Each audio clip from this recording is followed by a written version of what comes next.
I want to go in a little bit into some of the top lessons here, just some of the ideas that you may want to consider.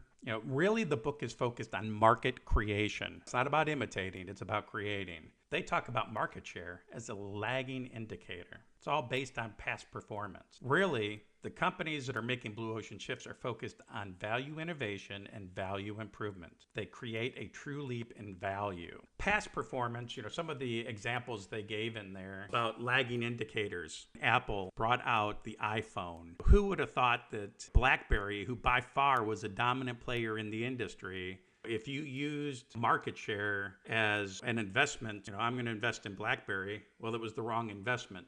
Apple and their iPhone brought in value innovation, and it was a true leap in value. So just a quick lesson there.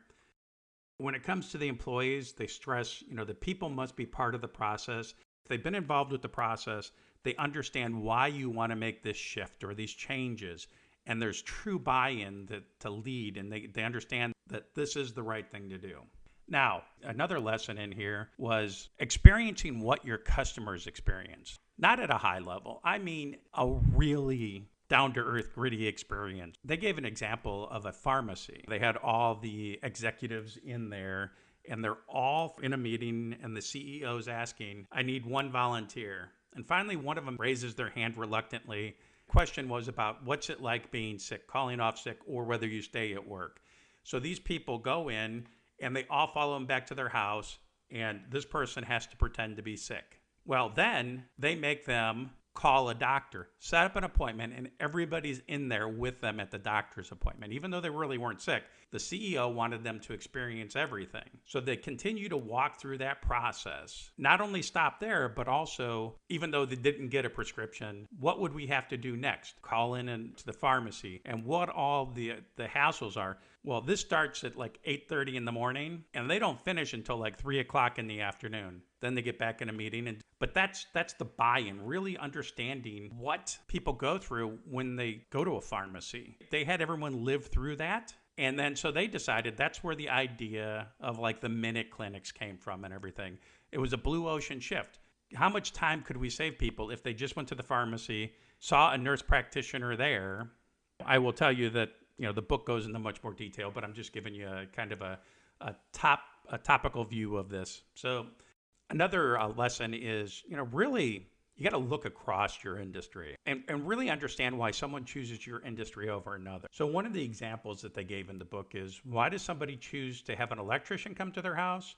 Or why does someone go to a hardware store and do it themselves? What are the trade-offs people make? Also, another lesson in the book is how to create trends versus keeping up with them, and how that puts you in a much stronger position. So really, you want to be creating trends rather than following. Another lesson from the book is that many of the blue ocean companies hire for attitude and values rather than experience or education. So they want people that have the right attitude and the right value that are really focused on their customers. So that's, in my experience as well, is so important to have people that really care about your customers and, care about your customers' experience. Another lesson is when launching a blue ocean strategy, you start small, then go fast and wide. So in the Citizen M example, as I was talking about earlier, what they ended up doing was they researched it in 2007. 2008, they came out with one location. They refined it, made sure they got that working perfect. And then next, they opened a second location, did some more refining, and then they just started going and launching these all over the place. What a lot of people do is when they come out with a new idea or a new strategy is they just start wide. They release it to everybody. Well, what happens when you release that to everybody is those little errors that if it was just one location get magnified over all the locations. So if you're somebody working with 500 locations and you launch something and there's little issues, you're getting phone calls from 500 different places. But if you would have fixed all those, put all the processes and all that in place beforehand, before you took it wide, you would have been much better off and you have a much higher success rate. So those are really powerful lessons. So